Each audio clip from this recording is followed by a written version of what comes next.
भारतीय किसान यूनियन, संयुक्त किसान मोर्चा, संयुक्त किसान मोर्चा, जय जवान, जय जवान, जय जवान। हर जोर जुल्म की टक्कर पे,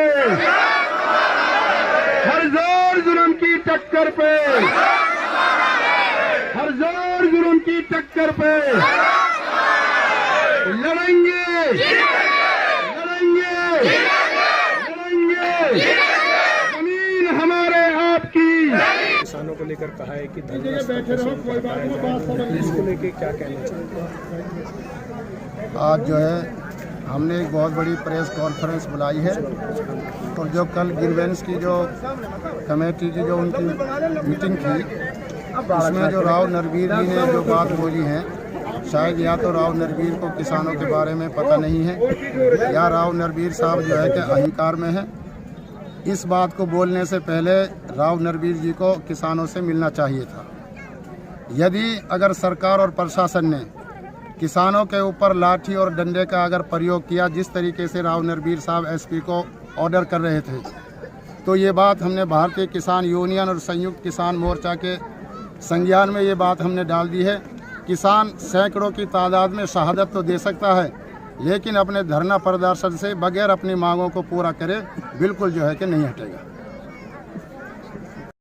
जो कल नरवीर जी ने किसानों को लेके नहीं एसपी साहब के लिए ऑर्डर किया है, आगे की प्लानिंग के बारे में तो सरपंच साहब बताएंगे, लेकिन जो कल नरवीर साहब ने एसपी साहब को ऑर्डर किया है, मैं आपके माध्यम से, पत्रकार बंधुओं के माध्यम से और यहाँ पे जो हमारे सीआईडी के ऑफिसर हैं उनके माध्यम से सरकार को बता देना चाहता हूँ कि सरकार हमारी जान तो ले सकती है, लेकिन जब तक हमारी मांगों को पूरा नहीं किया जाएगा, हमारी जो 25 लाख रुपए विद इंटरेस्ट के और जो हमारा एग्रीमेंट जो कहीं भी पूरे हिंदुस्तान में नहीं करा गया, जब तक उसको कैंसिल नहीं कर देगी सरकार, तब तक हम टस से मस नहीं हटेंगे और ना ही आईएमटी में एक भी पत्ता भी नहीं हिलने देंगे। काम तो चलना दूर की बात है।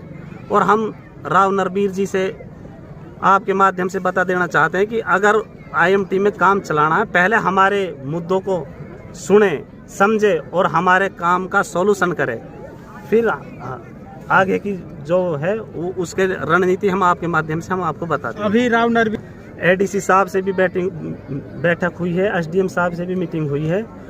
उन्होंने हमें आश्वासन दिया था कि हम इस मामले को उच्च अधिकारियों से आपकी मुलाकात भी कराएंगे, आपकी मीटिंग कराएंगे, सीएम साहब से मीटिंग कराएंगे, लेकिन अभी तक कोई हमारे पास ऐसा मैसेज नहीं है। सरकार कुंभकर्ण की नींद सोई हुई है। आप हमारे एक छोटी सी कॉल पे सैकड़ों की तादाद नहीं बल्कि हजारों की तादाद में हमारी माँ बहनें, लेडीजें और हमारे लेके छोटे बुजुर्ग से, बालक से लेके बड़े बुजुर्ग तक एक छोटी सी कॉल पे सैकड़ों की तादाद में आए हुए हैं। किसानों ने ठान लिया है, चाहे बच्चा बच्चा यहाँ पे खत्म हो जाए, लेकिन हम कब्जा नहीं लेने देंगे जब तक। जी, ये सरकार का दोहरा रवैया हमें दिखाई देता है। एक तो हमारा संघर्ष लगातार 12 साल से जो चल रहा है और 29 फरवरी से लगातार 10 महीने हो गए हमारे धरने को।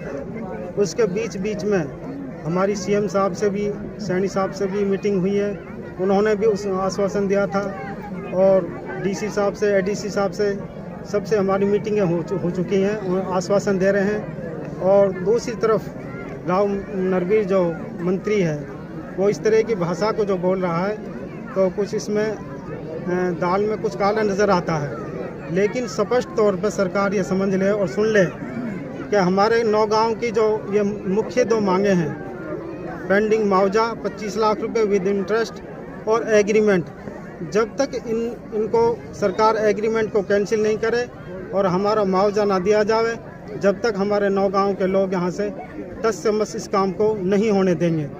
और हम इससे आगे बढ़ते इस राव नरवीर के जो ये भाषण दिया उन्होंने, इसकी हम निंदा करते हैं। और इससे अगला कदम हम ये चाइनीज़ कंपनी में जो काम चल रहा है उसके बारे में भी हम अगली मीटिंग में इसका विचार किया जाएगा, अगर हमारी कामों पर ये ध्यान नहीं दिया। देखिए जनाब, मंत्री जी दूसरे हल्के से हैं। ये दो वजह हो सकती है, या तो उनके अहंकार की वजह है या वो बेचारे इस मामले से पूरे अनजान हैं। आपको मालूम है गांधीवादी तरीके से 10 महीने से हमारा धरना चल रहा है। रूटीन में हमारी एसडीएम साहब से भी मीटिंग हुई है, एडीसी साहब से भी मीटिंग हुई है, रिसेंटली हमारी डीसी साहब से भी मीटिंग होनी थी जो कैंसिल हो गई है। मेरे ख्याल से या तो राव नरवीर जी का ये अहंकार है या उनकी ये अनजान है या बिल्कुल अज्ञान है, वो इस मामले में उनको पता ही नहीं है, वरना वो भी एक जिम्मेदार हैं, वो ऐसा बयान बिल्कुल भी नहीं है। इस तरह के बयान से किसानों का जो किसान संगठन है उनमें भी हलचल मच चुकी है। आगे की किसानों की रणनीति क्या होगी? अब देखो, रोज तो आप देख ही रहे हो, हजारों की तादाद में हमारी माँ बहनें आई हुई हैं, हमारे बच्चे जवान बूढ़े सारे हजारों की तादाद में आए हुए हैं। इस मामले को हमने भारतीय किसान यूनियन के नोटिस में डाला है, उन्होंने संयुक्त किसान मोर्चा के नोटिस में भी डाल दिया है। जल्दी हमें बहुत जल्द एक डेट मिलेगी जो बहुत बड़ी महापंचायत होगी, जिसमें राकेश टिकैत साहब भी शिरकत करेंगे और बड़े बड़े भारतीय किसान यूनियन और संयुक्त किसान मोर्चा के जो नेता हैं वो भी आएंगे। और अगला हमारा कदम ऐसा होगा जो आज HSIDC और सरकार बिल्कुल सांप की तरह कुंडली मार के बैठी है, जो तक इनके कानों पे नहीं रेंग रही है। अगला हमारा इतना बड़ा कदम होगा कि वो सोचने पे मजबूर हो जाएंगे। जब तक हमारी मांगे पूरी नहीं होंगी, जब तक हम IMT का पत्ता भी नहीं हिलाएंगे। मंत्री ने कहा कि कल कई बार इन किसानों को जो मुआवजे दे चुका है, तो उस पर क्या करेंगे? ये चीज़ तो मंत्री जी से पूछो, कितनी बार चेक बांटे उन्होंने। राव नरवीर जी से बात करो भाई, कितने बार दिए। हमारा मुआवजा दिया ही क्या है? हमारा तो जो एक मैन मुआवजा था वो भी अभी हमारा 25 लाख पेंडिंग में पड़ा है। इस बात को तो नरवीर जी बताएंगे, कितनी बार चेक बांट के गए हो यहाँ पर। ठीक है।